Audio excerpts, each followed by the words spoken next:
In the Book for Love, l'actu littéraire d'Ambrasier. Mais je croyais que tu n'aimais pas lire. In the Book for Love, Lire n'a jamais fait de tort à personne. Lynn Levy. Je suis sûre que tu lisais encore tes livres abominables. Bonjour Lynn. Bonjour Fifi. Alors juste avant de venir à ce micro, tu m'as murmuré un truc bizarre du genre je crois que deux personnages de fiction, l'un dans un livre, l'autre dans un film, partagent la même âme. En fait, ils sont sans doute frères et sœurs et ils ne le savent pas. Je me demande si tu vas bien, si t'as bien les yeux en face des trous, Lynn, rassure-moi. Je suis sûre de rien, Fifi, tu me connais, je suis capable de perdre mon ombre. Alors savoir où sont les yeux, où sont les trous, où est le cucu, où est la tétette, tu vois un peu. Mais là, je suis sûre d'une chose, Frida et Nino sont frères et sœurs. Je t'explique. Frida, c'est une petite fille, elle doit avoir 10 ans ou quelque chose comme ça, et c'est un personnage de film qui vit dans le désert Navajo, pile entre le Mexique et l'Arizona. Et puis Nino, c'est le héros d'un livre qui m'a transpercé, un héros parisien, un héros de papier.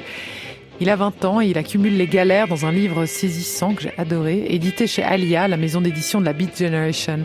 Alors même si l'un est fait de papier et l'autre prend vie sur la pellicule, ils sont le portrait l'un de l'autre. Il y a un truc, je sais pas, leur attitude, leur rage, la couleur de leurs yeux, ils se ressemblent tellement que j'ai trouvé un lien, forcément. Donc je résume, tu as lu un livre, Nino dans la nuit, signé de Capucine et Simon Johannin, et t'as vu un film, My Little One, de Frédéric Chauffat et Julie Gilbert, et ça t'a pas mal embrumé le cerveau, visiblement. Ouais, mais la brume s'est vite dissipée quand j'ai compris que l'un et l'autre, que Nino et Frida, vivaient tous les deux dans leur propre no man's land. Une sorte de nulle part, une zone de non-droit où le spleen est plus fort qu'ailleurs, mais où, du coup, tout devient peut-être possible. Nino, sa nuit, c'est l'inframonde. Le monde du dessous, là où il n'y a rien d'autre que la démerde et les emmerdes. Le traditionnel horizon bouché du zonard parisien, l'unique point de chute du lucide sans thune qui refuse les sucreries offertes par le système.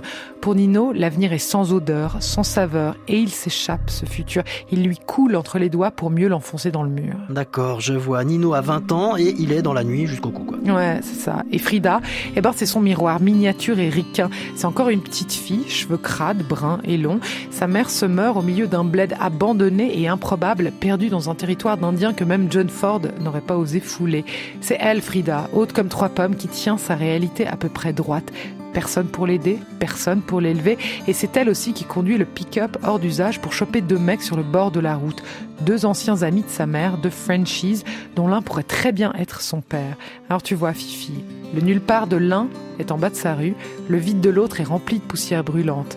Mais ils sont semblables, des frères de dèche, des petites sœurs du malheur. Mais y a pas un truc pour les sauver quand même, ces 2 bandits pas finis? Mais si, Fifi, il y a l'amour. Tu penses bien que j'allais pas te laisser tout seul à te morfondre. Nino, dans le livre, il aime, et ça le rend poète. Il aime l'aller, et ça change tout. La nuit venue, il se colle à son odeur, hume son corps, et ça fait sens. Et même quand il se laisse aller à ses démons, le petit Nino, c'est à elle qu'il pense. Attends, tu vas voir, je vais te lire un petit morceau de sa vie. Je cherche le bout du départ pour nous dérouler la grande vie, te tailler des tangas dans le tapis rouge et plus jamais suer à courir après ce qu'il faut pour passer d'un jour à l'autre. Je sais pas comment faire, alors je sors guetter, brancher la vigilance dans la rue pour voir si des fois de l'or sortirait pas de ces trous.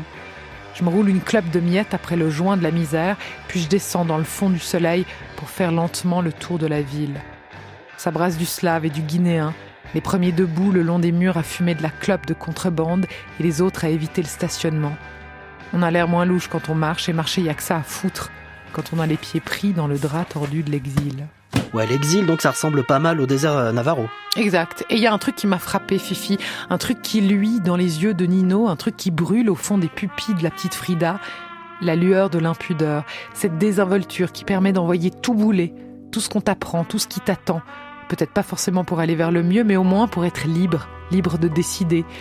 On ne sait pas pourquoi la mère de Frida s'est enfoncée à milieu de toute terre habitée, mais on sent que la petite a compris qu'il valait mieux se tenir éloignée de tout ce qui pouvait se rapprocher de près ou de loin à une structure sociétale, celle-là même qui engendre la norme. Et la norme, comme tu le sais bien, Fifi, elle tue.